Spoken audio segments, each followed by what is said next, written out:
Fala gurizada, tudo tranquilo? Bom, espero que sim. Estamos iniciando aí mais um gabarito comentado para o PISM. Seguinte galera, nesse vídeo aqui eu vou resolver com vocês a prova objetiva de matemática do PISM 2 do ano de 2017. Bom, como vocês sabem, eu sempre resolvo primeiro a parte objetiva, depois a parte discursiva da prova. Porque eu sei que se eu resolver as duas partes de um único vídeo, vai ficar um vídeo muito longo e vai ficar cansativo para vocês. Beleza? Por isso eu dividi em duas partes, tá? Primeiro vai sair a parte objetiva, depois eu posto aí a parte discursiva, beleza? Outra coisa que eu tenho que avisar antes de iniciar a resolução é o seguinte: vai aparecer para vocês como sendo questão 11, questão 12, questão 13, questão 14 e questão 15. Bom, essa daí, galera, é a ordem que aparece lá no vestibular do PISM, tá? Por isso eu quis manter a ordem original, beleza? Bom, agora, sem mais delongas, vamos iniciar aqui a resolução. Então, vamos lá. Primeira questão diz o seguinte: uma professora fez uma pesquisa com 10 alunos de uma de suas turmas sobre quanto tempo em média em horas eles passavam na internet por dia. Os dados foram colocados na tabela abaixo. Bom, a gente tem o seguinte, que cada aluno é designado por uma letra, né, e a gente tem o tempo em média em horas que cada aluno fica na internet, tá? Marque a alternativa com os valores corretos da média, moda e mediana. Então, galera, uma questão aí de estatística. Todo ano cai uma questão de estatística na prova do PISM 2, tá? Dificilmente cai na prova discursiva, mas na prova objetiva todo ano cai, tá? Eu analisei os últimos 10 anos de prova, eu sei o que eu tô falando, tá? Então, olha só, uma questão bem tranquila que pede basicamente média, moda e mediana, tá? Então, olha só, vamos relembrar aqui o que é média, o que é moda e o que é mediana. Galera, a média, no caso, é a média aritmética. Galera, e a média aritmética é basicamente dada pela seguinte fórmula, ó. A média aritmética é basicamente o somatório de n termos. Deixa eu fazer esse n direito aqui, ó. Somatório de n termos dividido por n termos, tá? Essa aqui é a fórmula da média aritmética, tá? Daqui a pouco a gente usa isso aí, tá? E o que é a moda? A moda, galera, é basicamente o dado que mais aparece na nossa distribuição, beleza? E a mediana é basicamente o termo central. Bom, como já está organizadinho aqui, bonitinho, a gente consegue determinar qual é a moda basicamente analisando. Só olhando aí a gente consegue ver. O que mais repetir, no caso, vai ser a moda, tá? Então vamos olhar. Bom, o 4, quantas vezes aparece o 4? Vamos começar com o 4. O 4 aparece uma, duas vezes. Beleza, agora, o 6 aparece quantas vezes? Vamos olhar aqui o 6. Ó. O 6 aparece uma, duas, três vezes. Beleza, agora vamos analisar aqui, ó. Vamos pensar agora no 8. Poxa, o 8 aparece uma vez só. Tá, e o 2? O 2 também aparece uma vez só. Então, vamos marcar aqui. Estou marcando com cores diferentes, tá, gente? Agora o 3. O 3 ele aparece duas vezes. Ó. Aparece uma vez aqui e aparece uma vez aqui. Agora o 5 também aparece uma vez só. Tá? Qual que foi o dado que mais apareceu? Tá? O dado que mais apareceu no caso foi, no caso, o 6. Então o 6 é a nossa moda. Tá? Então a moda, no caso, a gente já conseguiu determinar, é o 6. É o valor que mais apareceu. Tá? Ó, o 6 aparece 3 vezes, 4 e 3 aparecem 2. O que mais aparece é o 6, então a moda é 6. Bom, a partir disso, a gente já consegue eliminar aqui duas alternativas, tá? Olha só, a letra A fala que a moda é 4, então a letra A já não pode estar correta. Tá? A letra C também fala que a moda é 4, então ela também não pode estar correta, tá? Agora, vamos lá. Para a gente determinar a mediana, a gente vai ter que colocar os dados em rol. O que é colocar em rol, Eugênio? Galera, colocar em rol é basicamente ordenar os dados em ordem crescente ou ordem decrescente, beleza? Então vamos organizar esses dados aqui então. Vou colocar em amarelo, tá? Bom, o 2 aparece uma vez, coloco o 2 uma vez. O 3 aparece duas vezes, coloco o 3 duas vezes. 3, 3. O 4 aparece duas vezes também, então coloca 4, depois 4. O 6 aparece 3 vezes, então coloca 6, 6, 6. Pera, mas tem que colocar o 5 antes, né? Deu uma panguada aqui, perdão. Vamos colocar aqui o 5 antes. 5, aqui 6, aqui 6 e aqui 6. Depois a gente vai ter aqui, ó, no caso, o 8, né? Aí, fechou? Fechou. Vamos lá. A gente tem aqui, ó, 1, 2, 3, 4, 5, 6, 7, 8, 9, 10. Bom, galera, a mediana é basicamente o termo central da sua distribuição de dados. Bom, no caso aqui a gente tem um número par de termos. Quando a gente tem um número ímpar, é fácil. É só a gente jogar uma quantidade par para um lado e uma quantidade par para o outro, o número que fica no centro é a mediana. Mas no caso a gente tem uma quantidade par de termos. Então o que a gente faz? A gente faz o seguinte, ó, a gente separa 4 números para cá, 4 números para cá. Ficou 4 e 5.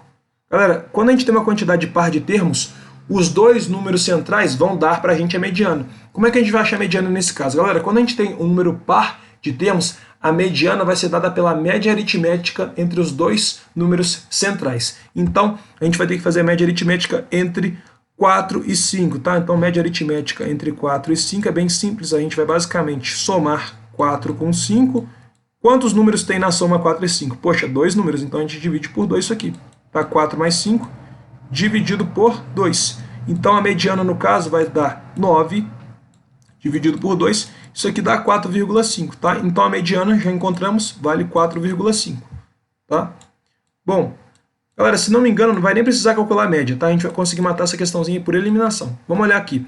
Olha só, a letra B fala que a mediana é 4,7. Isso aqui não pode estar certo, tá? Então, a gente elimina essa letra B. A letra E fala que a mediana é 5, então essa letra E também não pode estar correta. Logo, só sobrou a letra D. Então, gente, o gabarito vai ser letra D, tá?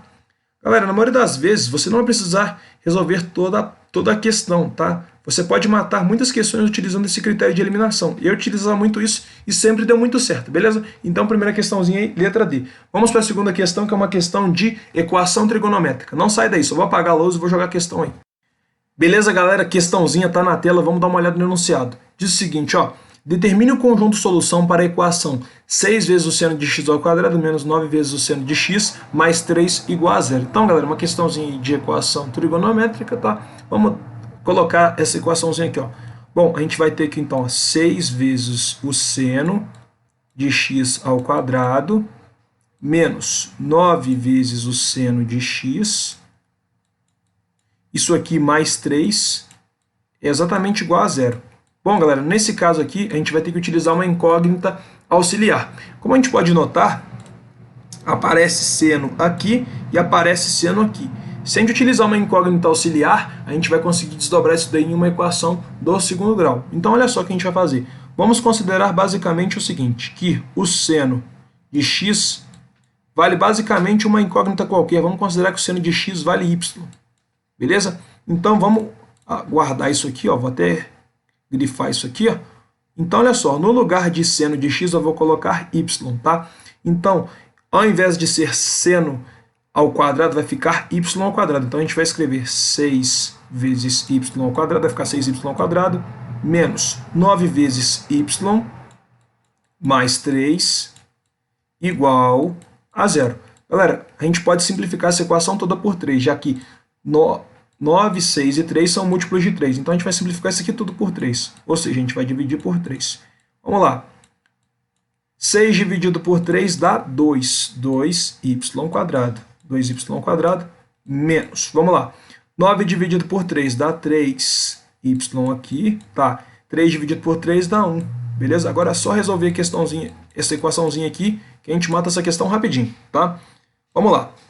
Então, resolvendo essa equação aqui, ó. Delta é b quadrado menos 4ac. Então, delta vai ser dado basicamente por menos 3 ao quadrado menos 4 vezes o a, que no caso vale 2, vezes o c, que no caso vale 1. Então, o delta vai ser exatamente igual a 9 menos 8. Logo, o delta vale 1. Beleza? Agora, vamos lá. O y, no caso, vai ser dado por menos b, mais ou menos a raiz de delta dividido por 2a, fórmula de Bhaskara, tá? Então, vamos colocar aqui, ó, menos, tá? Esse aqui é o menos da fórmula, menos. Agora, vamos colocar o b. O b, no caso, vale menos 3. Então, a gente tem que colocar aqui, ó, menos 3, tá? Mais ou menos, a raiz de delta, no caso, vai ser a raiz de 1. Isso aqui dividido por 2 vezes o a. O a, no caso, galera, vale 2. Então, isso aqui vai ser 2 vezes o 2. Tá? Então, olha só, vou escrever aqui embaixo porque ó, vai ficar limitado ali pelo ciclo trigonométrico que eu coloquei ali. Tá? Então, eu vou ter o seguinte, que o y vai ser exatamente igual a. Olha, esse menos que está aqui fora é como se tivesse um menos 1 multiplicando esse menos 3. Tá? A gente sabe que o produto de sinais iguais, o resultado é positivo. Então, vai ficar menos vezes menos, vai dar mais. Vai ficar aqui 3 positivo, então. 3 mais ou menos 1. Isso aqui dividido por 4. Tá? Agora, vamos lá, os valores possíveis para y. A gente vai ter y1 e y2. y1, no caso, vai ser dado, por exemplo, por 3 mais 1 dá 4. 4 dividido por 4, isso aqui dá 1. Tá. Agora, 3 menos 1 dá 2. 2 dividido por 4, a gente pode simplificar aqui por 2, vai ficar 1 meio, tá? Agora ficou no formato de uma fração irredutível, tá? Ficou 1 meio aqui, beleza? Então, esses são os possíveis valores para y. Agora, o que a gente vai fazer? A gente vai igualar esses valores de y ao seno de x, beleza? Então, olha só, o seno de x, galera, ó, seno de x, ele vai ser igual ao y1, ou o seno de x, ele vai ser igual ao y2. Tá perfeito? Então, olha só. Considerando aqui o y1, y1 vale 4, tá? Seno de x igual ao y1. y1, no caso, vale 1, né? Falei 4, perdão. Seno de x aqui, então, vai ser igual a y1, y1 vale 1, tá? Então, seno de x igual a 1. Qual o ângulo cujo seno vale 1? Vamos voltar aqui rapidinho no nosso ciclo trigonométrico, ó. Rapidinho, olhando aqui, ó. Qual o ângulo cujo seno vale 1? Poxa, primeiro ângulo que vem à nossa mente, no caso, é o 90 graus, né? Ah, Eugênio, como é que eu expresso 90 em radianos? Poxa, 90 graus, galera, é π sobre 2, tá? Então, esse ângulo aqui, ó, é o ângulo de 90 graus, tá? Em radianos, isso aqui é π sobre 2. Mas olha só, como a gente sabe, né? Além do 90 graus, outros ângulos, né, outros arcos, que são, no caso, arcos côngruos ao 90, vão ter o mesmo seno que o 90. Então, esse ângulo aqui, galera, esse x, no caso, ele vai ser π sobre 2, no caso, mais 2kπ. Por que esse 2kπ, Eugênio? Porque esse 2kπ, galera, ele considera todos os arcos côngruos de 90, beleza? Então, se eu colocasse apenas o 90, estaria errado, tá? Porque, olha só, se a gente fosse pensar, por exemplo, aí no 450, o 450 também tem seno igual a 1, tá? Então, colocando 2kπ, a gente considera todas as soluções possíveis, beleza? Bom, agora vamos considerar que o seno de x é igual ao y2, ou seja, o seno de x vai ser igual a 1 meio. Qual é o ângulo cujo seno vale 1 meio? Poxa, o primeiro ângulo que vem na nossa cabeça, no caso, é o ângulo de 30 graus, né? Poxa, como é que eu escrevo 30 graus em radianos? Filho, vamos lá. Ó, 180 graus é π radianos. 30 graus vai ser x radiano. X radiano. Tá. Bom, a gente faz uma regrinha de 3, multiplica cruzado aqui, vai ficar x sendo igual a 30π dividido por 180. Bom, corta o zerinho aqui, o zerinho aqui. Vamos lá. 3 sobre 18, eu posso simplificar por 3, vai ficar 1 sobre 6, né? Vai ficar o π também, vai ficar aqui então, ó, π sobre 6, tá? Então, ó, assim que eu escrevo o 30 graus em radianos, tá? Vale π sobre 6. Mas olha só, galera, se eu coloco apenas o π sobre 6, se eu coloco apenas o 30 graus, estaria errado. Por exemplo, o 150 também tem seno igual a 1 meio, tá? Então, a gente tem que contemplar, no caso, todas as soluções possíveis. Tá? Então, a gente coloca aqui, ó, o mais 2kπ, beleza? Então, essa aqui é a solução, tá? No caso, ó, o x, ele pertence aos reais, tal que o x é igual a π sobre 2 mais 2kπ, ou o x, ele vai ser π sobre 6 mais 2kπ, beleza? Então tá aí a nossa solução. Vamos ver qual alternativa que contempla isso daí. Vamos dar uma olhadinha, vamos subir. Espera, opa, vamos lá. Ó, letra A, ó, perfeito. Letra A, perfeito, tá? O gabarito vai ser letra A, ó. π sobre 2 mais 2kπ, π sobre 6 mais 2kπ, então contempla aqui ó, o 5π sobre 6 mais 2kπ. O 5π sobre 6, no caso, é o 150 graus, tá? Justamente eu ainda falei dele, tá? Então o gabarito aqui é letra A, tá? Como vocês podem ver aqui, ó, a letra B, por exemplo, ó, fala π sobre 4 mais 2kπ. π sobre 4 é 45 graus, não tem nada a ver com a resposta. A letra C, ó, x igual a 2kπ, isso aqui não tem nem sentido. 2kπ é basicamente uma constante que a gente utiliza para, no caso, determinar um arco côngruo. Na verdade, não é uma constante, é basicamente uma ferramenta que a gente usa para determinar arco côngruo, tá? Bom, letra D, fala que x é igual a π sobre 4 ou π sobre 3. Isso aqui também tá fora, né, gente? Essa aqui fala de π sobre 4, também tá fora, tá? O gabarito é letra A mesmo, beleza? Galera, eu vou apagar aqui a lousa e já vou jogar aqui a terceira questão. Não sai daí. Beleza, galera? Vamos aí para a terceira questãozinha. Ela diz o seguinte: o fractal denominado floco de neve de Koch é obtido partindo-se de um triângulo equilátero. Divide-se cada lado desse triângulo em 3 segmentos de mesmo comprimento. Desenhe-se um novo triângulo equilátero a partir do segmento do meio e retira-se sua base, conforme figura abaixo. Esse processo ocorre indefinidamente para obter o floco de neve. Qual o número de lados da sétima figura? Isto é, após ocorrer 6 vezes esse processo. Galera, uma questãozinha aí de progressão geométrica. Tá? Já vou até escrever aqui a fórmula do termo geral. Ó, termo geral é basicamente igual a o primeiro termo, ou seja, AN é igual ao A1 multiplicado por razão Q elevado a N menos 1. Bom, galera, a gente vai ter que levar em consideração aqui o número de lados da primeira figura e o número de lados da segunda figura, porque dessa forma a gente consegue determinar, no caso, a razão da nossa PG e consegue matar a questão. Bom, o número de lados da primeira figura, no caso, vai ser o nosso A1, tá? O nosso A1 vai ser o número de lados da primeira figura, que no caso é, como vocês podem ver, 1, 2, 3. Beleza? O número de lados da segunda figura, vamos escrever aqui, ó. O número de lados da segunda figura é dado basicamente por 1, 2, 3, 4, 5, 6, 7, 8, 9, 10, 11, 12. 12 lados.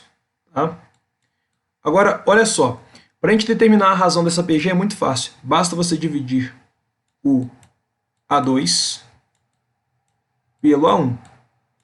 Perfeito? Então, fazendo isso daqui, a gente vai ter o seguinte, ó. 12 dividido por 3, isso aqui vai dar 4. Né? Então, a razão dessa PG, no caso, é 4. Tá? Agora, olha só. A gente tem que determinar o número de lados da sétima figura, né? Então, no caso, a gente quer determinar o A7. Como é que a gente determina o A7, Eugênio? Olha só. O A7, meu filho, vai ser dado basicamente pelo seguinte. O A1 multiplicado por Q elevado a 7 menos 1.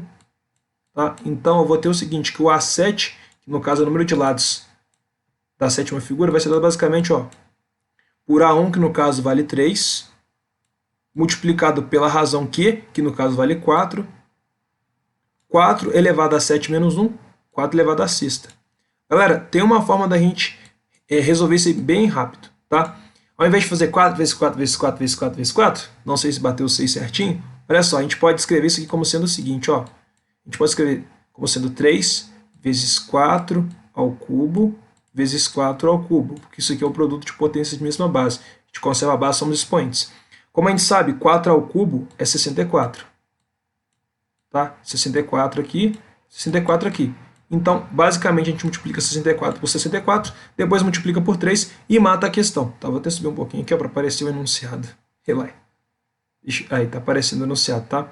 Então, a gente faz 64 vezes 64, depois só multiplicar por 3 a gente mata a questão, tá? Então, 4 vezes 64, 4 vezes 4, 16, vai 1. 4 vezes 16, 4 vezes 6 dá 24, com 25. Tá, baixa aqui, ó. Vamos lá, 6 vezes 4 dá 24. 6 vezes 6 dá 36, com 2, 38. Beleza, agora vamos somar isso aqui. Somando isso aqui, deixa eu somar direitinho. Nossa, gente, não tá indo retinho. Somando aqui, ó, vai ficar 6 aqui embaixo, aqui vai ficar 9, aqui vai ficar, no caso, 10 vai 1, 4.096 que ficou isso aqui. Bom, aí agora a gente tem que multiplicar isso aqui por 3 para a gente encontrar o número de lados, né? Então, multiplicando o 4.096 por 3, a gente vai ficar o seguinte, 3 vezes 4.000 dá 12.000. 3 vezes 90 dá 270. 3 vezes 6 dá 18. Somando isso aqui tudo, vai dar 12.288, o que indica a letra E, de eugenial. Beleza, galera? Vou apagar a lousa aqui e já vou jogar a próxima questão. Não sai daí. Beleza, galera? Vamos com a quarta questão, então. Ela diz o seguinte: considere a seguinte progressão geométrica. Bom, a gente tem aí o termo geral sendo dado basicamente por menos 1 elevado na n, sendo que o n é um número natural não nulo, ou seja, um número natural diferente de zero. Bom, vou escrever para vocês né, a fórmula do termo geral que o exercício deu. Então, o AN, no caso, é basicamente menos 1 elevado na N. Tá, beleza. Então, essa é a fórmula que o exercício mandou a gente utilizar. Olha só, são feitas algumas afirmações, tá? A gente tem que marcar a afirmação correta. A letra A fala que a razão é positiva. A letra B fala que a soma dos 10 primeiros termos dessa sequência é menos 1. A letra C fala que a soma do primeiro com o centésimo termo dessa sequência é 0. A letra D fala que o produto dos 100 primeiros termos dessa sequência é 0. A letra E fala que o milésimo e o centésimo termo são diferentes. Então, olha só. Basicamente, a gente vai ter que, no caso aí, analisar, né, e ver qual que está correto. Bom, antes da gente entrar nesse mérito aí, olha só o que a gente pode fazer. Olha só. A gente tem que relembrar, no caso, de uma propriedade que a gente viu lá em função exponencial, na revisão de propriedade de potenciação. Sempre que eu tenho uma base negativa elevada a um expoente par, o resultado vai ser positivo. Agora, sempre que eu tiver uma base negativa elevada a um expoente ímpar, o resultado vai ser negativo. Beleza? Então, olha só. Se eu quero descobrir, por exemplo, o primeiro termo. Como é que eu descubro o primeiro termo? Pô, o primeiro termo vai ser basicamente menos 1 elevado a 1, né? Pô, você tem que substituir o n aqui, né? Então, olha só. Se eu elevo menos 1 a 1, o resultado vai ser o próprio menos 1, né? Porque você eleva uma base negativa a um expoente ímpar, o resultado vai ser negativo. Então, ó, menos 1 aqui. Beleza. Tá. Agora, o A2, por exemplo. Se eu quiser descobrir o A2, como é que eu descubro o A2? O A2 vai ser basicamente o menos 1 ao quadrado. Certo? Eu tenho uma potência de base negativa elevada a um expoente par. O resultado vai ser positivo. Então, isso aqui vale 1. Tá? Agora, se eu tento determinar, por exemplo, o A3. O A3, galera, vai ser basicamente o menos 1 elevado ao cubo. Menos 1 elevado ao cubo vai dar menos 1, já que a gente tem uma potência de base negativa elevada a um expoente par. Se a gente faz aqui o A4, vai repetir o mesmo caso do A2. Vai ficar menos 1 elevado à quarta potência. Isso aqui vai dar 1. Agora, olha só, a gente já tem totais condições para matar a questão. Tá? Olha só, a letra A a gente já vai eliminar ela, porque olha só, ela fala que a razão é positiva. Para a gente determinar a razão é bem fácil. Basicamente, a gente pega, por exemplo, ó, o A2 e divide pelo A1. Tá? O A2 vale 1. O A1 vale menos 1. 1 dividido por menos 1. Ó. No caso aqui a gente tem um positivo dividido por um negativo. Mais dividido por menos dá menos. Então 1 por 1 vai ficar menos 1 aqui. Ó. Beleza? Então a razão ela vale menos 1. Logo a razão ela é negativa. Beleza? Então deixa eu grifar isso aqui. Ó. Razão vale menos 1. Tá? Então a letra A está fora já. Ela nem entra na brincadeira mais. Tá fora. Tá? A letra B fala que a soma dos 10 primeiros termos dessa sequência é menos 1. Olha só, gente. Os 10 primeiros termos, no caso, vão ser A1, A2, A3, A4, A5, A6, A7, A8, A9 e o A10. Bom, a gente poderia utilizar a fórmula? Poderia, mas vou mostrar para vocês como é que vocês fazem sem a fórmula. Nesse caso, nem precisava de fórmula, velho, nem precisava. O A1 é basicamente menos 1 elevado na 1. Menos 1 elevado na 1, né? Galera, vou passar o bisu para vocês. Para todos os termos cujo n é um número ímpar, o resultado vai ser menos 1. Então, o A1 vai ser menos 1. O A2 vai ser menos 1. O A5 vai ser menos 1. O A7 vai ser menos 1. O A9 vai ser menos 1. Agora vamos lá. Para todo termo cujo n for um número par, 1 vai ser positivo. Então aqui a gente vai ter 1. Aqui a gente vai ter 1 para o A4. Para o A6 também vai ter 1. Para o A8 também vai ter 1. E para o A10 também vai ter 1. Somando isso aqui tudo, vamos ver quanto vai dar. Olha só, a gente tem que somar isso aqui tudo. Soma essa brincadeira toda. Vou fazer com outra cor para não ficar repetitivo. Agora soma essa brincadeira toda aqui, ó. Vamos somar tudo isso aqui. Vou colocar um monte de nada demais aqui, ó.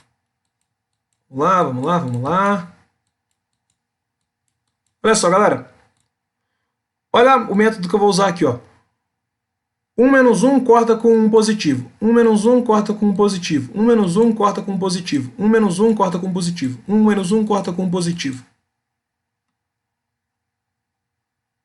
olha só, como vocês puderam ver, ó, a soma dos 10 primeiros termos não dá menos 1. Certo? Ó, a gente tem A1 menos 1, cortou com o A2, que é 1. A3 menos 1, cortou com o A4, que é 1, menos 1 com 0. A5 menos 1, cortou com o A6, que é 1. A7 menos 1, cortou com o A8, que é 1. A9 menos 1, cortou com o A10, que é 1. A soma dos 10 primeiros termos dá 0. Tá? Então isso aqui está errado, filho.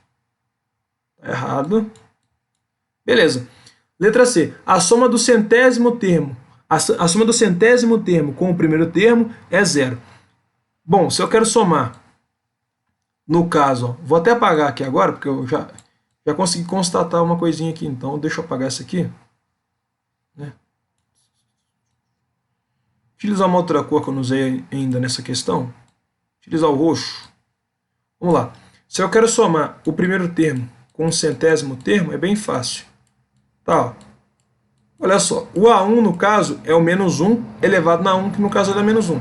Agora, o A100 vai ser o menos 1 elevado na 100. Você tem aqui uma potência de base negativa elevada no expoente par. O resultado vai ser positivo. Ou seja, a gente vai ter basicamente menos 1 mais 1. Isso aqui dá quanto? Isso aqui dá 0. Ah, então essa é a resposta, Eugênio? Essa é a resposta. Gabarito, letra C.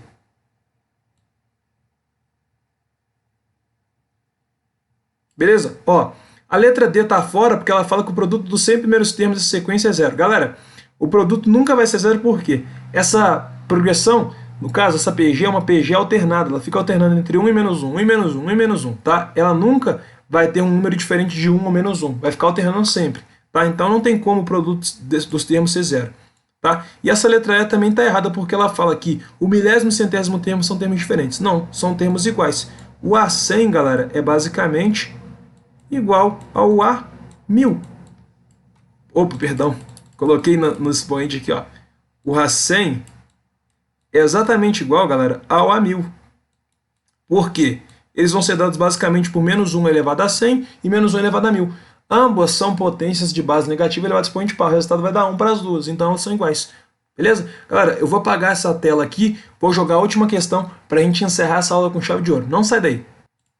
Então, galera, vamos para a última questão dessa prova. Na minha opinião, essa questão foi a mais fácil da prova. Quem errasse essa daí merecia apanhar de cinta, porque essa estava muito fácil.